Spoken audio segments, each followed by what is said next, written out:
Hello guys, देखिए आज हम लोग फिर पार्ट्स नंबर कितना लेकर आए हैं 23 और 23 पार्ट्स देखिए ध्यान से।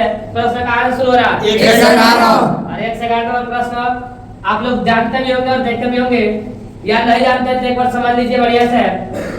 आर्थिक तथा प्रशासनिक संदर्भ में ग्रामीण तथा नगरीय व्यवस्था की दो प्रमुख आधार क्या है? तो ग्रामीण और नगरीय व्यवस्था की दो आधार इस प्रकार है। एक नंबर जनसंख्या का घनत्व, या तो कम होगा या तो ज्यादा। दूसरा का कृषि कर्म, यानी कि गांव में सबसे ज्यादा का होता है कृषि। तो इसलिए कहा जाता है कि भारत एक कृषि प्रधान देश है। पशुपालन, गृह उद्योग, धंधे से संलग्न आर्थिक क्रिया होती है कहाँ? ग्रामीण तथा नगरीय। हो जाएगा? Yes sir. नेक्स्ट प्रश्न है 112। औद्योगिक आयोग की नियुक्ति कब हुई? इसके क्या उद्देश्य थे?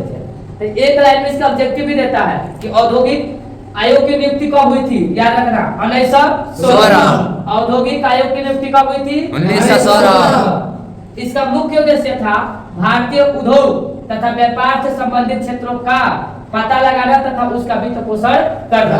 यानी कि कहने का मतलब क्या है कि औद्योगिक आयोग की नियुक्ति किया गया 1916 में। इसका उद्देश्य यह था कि जितने भी व्यापारिक लोग थे, उद्योग धंधे वाले लोग थे, इन लोगों के हर एक क्षेत्र में कार्य में सफलता प्राप्त करना और कर को ज्यादा बढ़ाना। हो जाएगा? Yes sir. नेक्स्ट प्रश्न देखिए 113। भारतीय प्रेस की 3 विशेषता।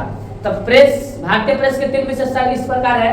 एक नंबर देखिए, जन चेतना का जागरण। हर जनता को प्रेस ही क्या करता है? जगाता है और उसका हक के बारे में बताता है। राजनीतिक विचार कैसे हमको पता चलता है? तो प्रेस के कारण कि आज हमारे नरेंद्र मोदी जी की कौन काम कर रहे हैं, हमारे जनता के हितों में कौन काम हो रहा है, हमारे भारत का हर एक नागरिक के हितों में कौन काम किया जा रहा है, ये कौन बताता है? भारतीय प्रेस। सामाजिक धार्मिक चेतना की हक, कहीं भी अगर कोई काम हो रहा है, जैसे महाकुंभ अभी चल रहा है, तो हम लोग को पता था क्या? नहीं पता। पहले ऐसे तो डिटेल जो पढ़ा है वो जानता है कि अब कुंभ 144 साल बाद अगर तो महाकुंभ। लेकिन हर छोटे बच्चों को भी आज देखिए तो जानता है कि कुंभ लोग कहाँ जा रहा है, तो कह रहे हैं कुंभ का मेला नहाने जा रहा है। किसके कारण? तो याद रखना भारतीय प्रेस हो जाएगा। Yes sir. देखिए अब प्रश्न नंबर कितना है? 114। ध्यान से सुनिएगा। जर्मनी के एकीकरण में बिस्मार्क की क्या भूमिका थी? ये क्वेश्चन 5 नंबरिया में भी आ सकता है और एक क्वेश्चन 2 नंबरिया में भी आ सकता है। सबसे पहले तो सुनेंगे इसका आंसर। प्रासा का चांसलर बनने के बाद बिस्मार्क का मुख्य उद्देश्य प्रासा को शक्तिशाली बनाना था। अपने इस उद्देश्य की प्राप्ति के लिए बिस्मार्क को अनेक आंतरिक और बाह्य, अंदर और बाहर, यानी आंतरिक और बाह्य कठिनाइयों का सामना करना पड़ता है। प्रासा की सेना के पुनर्गठन हेतु आवश्यक धनराशि को भी जुटाने के क्रम में उसे प्रतिनिधि का सभा को काफी संघर्ष करना पड़ता है। यानी उसके लिए जो धनराशि बिटोरना उसके लिए काफी महंगा पड़ता है। बिस्मार्क जर्मनी के एकीकरण के लिए सैन्य शक्ति के महत्व को समझना था। अगर ये नहीं समझा होता तो जर्मनी के एकीकरण में बिस्मार्क की भूमिका नहीं होती। अतः इसके लिए उन्होंने एक नीति को अपनाया। उस नीति का नाम क्या था? नीति का अवलंबन किया। कौन? बिस्मार्क ने। ऑब्जेक्टिव में भी आता है कि किसने रक्त और नीति का अवलंबन किया था? बिस्मार्क ने किया था। डेनमार्क का युद्ध किसके द्वारा? तब बिस्मार्क के द्वारा। ऑस्ट्रेलिया के युद्ध बिस्मार्क के द्वारा। फ्रांस के युद्ध बिस्मार्क के द्वारा।